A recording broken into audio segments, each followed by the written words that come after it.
Welcome to the Conscious Diabetic Podcast.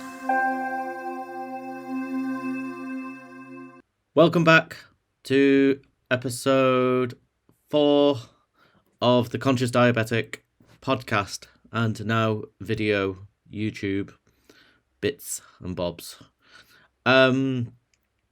So yes, last week we were talking with super famous, world famous DJ Lisa Lashes about her diagnosis and living with diabetes, type 1 diabetes. So the response to that was pretty amazing. The social media response was awesome. So again, thank you to Lisa for that. We'll be talking to her again in the future. And thank you to everyone that downloaded, listened, reached out, contacted me, because it invoked a great response and conversation about people with type 1 diabetes. And also someone got in touch with me about why aren't you doing type 2 diabetes? And we will be doing that. I have at the moment about 300 subjects to talk about that I've made a list on. And again, I'm lining up bi-weekly guests as well. So that is, there's, what have I got? 6 years worth of content already. 6 years, 7 years, 8 years, 9 years. We're going to be talking every week for a long time, along with everything that comes up. So from technology, and also weekly events.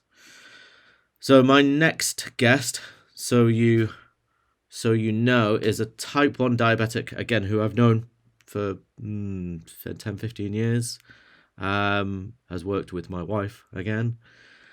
And he was also not a sort of a recent diabetic, but I think it's maybe 5 or 6 years. He went through an awful lot mental health wise, and he decided to do 100-kilometer run, which is 70 miles roughly, in under 24 hours. I think it was last year in the UK. So that is some crazy prep. That is some real knowledge that you need about your diabetes. So we will be talking with him next week, I hope, once I've confirmed the date. So we'll be having that conversation and finding out how he went to do that sort of extreme distance as a type 1, and then to do that in 24 hours is must have put some pressure on the body. So this week we will be talking about, just looking at my screen because I am recording.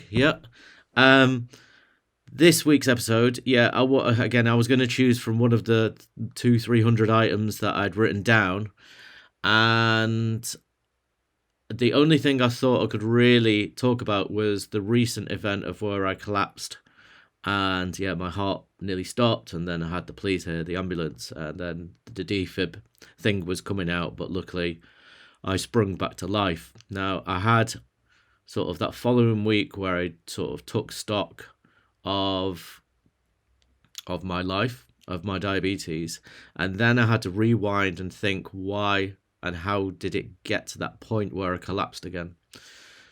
Now, again, ironically, the Conscious Diabetic Podcast, but it was one of those days that ran away with me. In terms of, I'd been at my office, I didn't have the food with me, I didn't have any emergency stuff with me, I hadn't prepped, I hadn't thought about it, and I try and identify why I hadn't done that.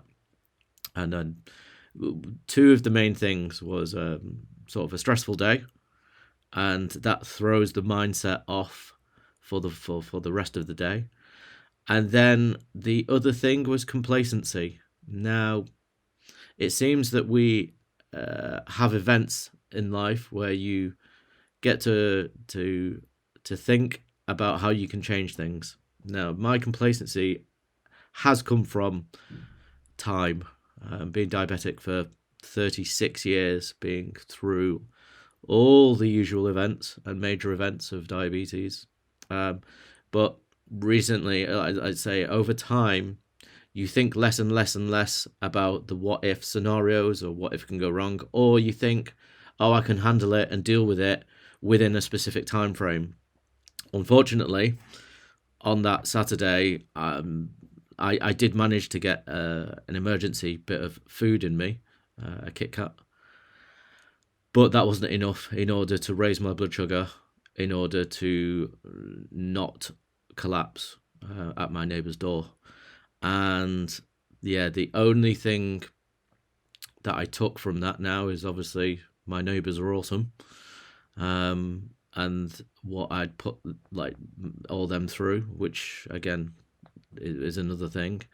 But from that, the conversation I had with other people was, why didn't you have anything? Why did you not do that? Why? And yeah, the only, like I say, the two things that come up were the stressful situation, which throws off the mindset for the day, so you don't think about certain things, and then the complacency side of things, where you just, you just think everything's going to be okay, or it's not going to happen, and then that it's not going to happen, it smacks you right in the face. So the only thing I can say, or what I would suggest to any other diabetics or anyone out there, is that it can happen, and it usually happens when you least expect it to happen. So again, I actually had a glucagon kit with me, and I had my phone with me, which obviously with the phone you can do the triple click emergency location, which will phone your emergency services and send out a signal. And again, because when we have a hypo, we quote unquote type 1 diabetics, or even type 2, the brain, my brain at the time just wanted to get home, and I wasn't thinking about anything else, and the phone wasn't in my mind, although it was on me. The phone wasn't in my mind, and the glucagon kit didn't even come into my mind either, even though I carry one around. So for the people who don't know what a glucagon kit is, it's a little needle with a solution, glucagon, and another solution in it, which you draw back, you pull in, you do intramuscular injection into your thigh or something. And what it does is it causes the liver to dump its glucose. So that is an absolute lifesaver. Now, if I'd had it, or if I'd thought about it, I would have done it myself.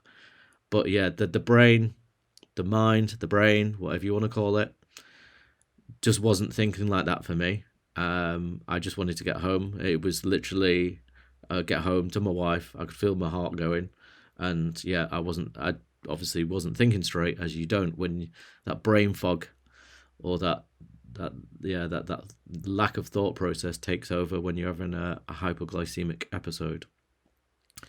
Now, yeah, the takeaways from that are, if I do have a stressful situation, reset the mind and think about the what ifs when you're going forward, or where you're going, what you're doing. That thing I was talking about with Lisa in episode 3 about having to plan the future. I didn't listen to my own advice, or I didn't take my own advice previously. And always carry something around with you. So usually it's glucose. I usually carry apple juice with me, a large carton, because even 100ml or 200ml of apple juice really can save you from having a bad hypo. It works very, very quickly, usually within a few minutes. Because I choose apple juice is that you don't have to digest it. I see a lot of people having food, biscuits, chocolate, all that other stuff, and there's sort of a double-edged sword with having that, is that you gorge on food sometimes when you have a bad hypo, and then you have to take into account of your calories, and that depends if you're basically tracking your calories, which you should be doing, I hope, in order to maintain a healthy weight or healthy lifestyle, which we will talk about in future episodes. So yeah, I usually carry something. I always carry something with me. I always have a rucksack with me now. I always have the food on me. I do have the glucagon, and yeah, my friends volunteered themselves to be on my Dexcom share app. So yeah, that was so they'll get alerts as well.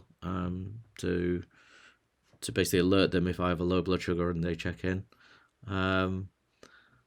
And yeah, that's what we'll take away from this episode. It's going to be a short one. It's already 10 minutes and I've already waffled on. So yeah, always think about the future. If you have a stressful event, reset. Try not to take that stress with you out if you go out, because I had the stressful day. I went to my office. I did my work. I didn't have any food. Then it was about 25 to 26 degrees heat. Then I was running around, and then I thought I could get home, have some food in time, which, yeah, that plan didn't work out for me. And I'm lucky to be here, as always. So that is my wrap up for that. I hope you can take that little bit of advice and implement it into your day.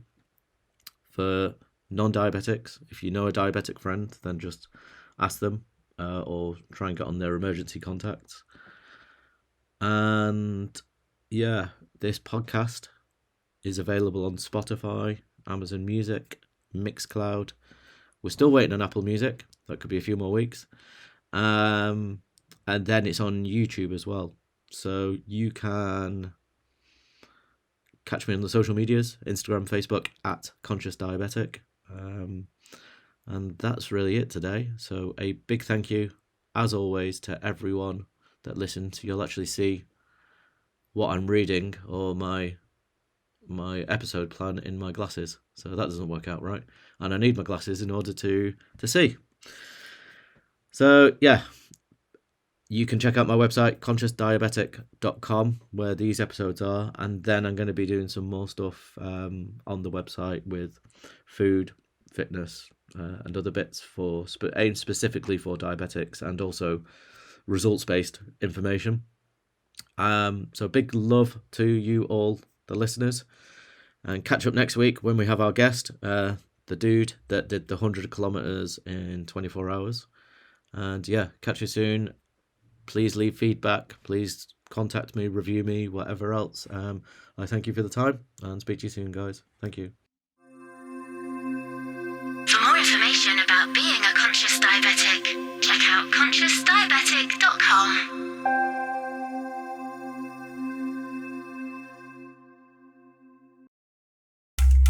Check out our Conscious Diabetic socials on Instagram and Facebook at Conscious Diabetic. Are you a conscious diabetic? Leave us your reviews and feedback.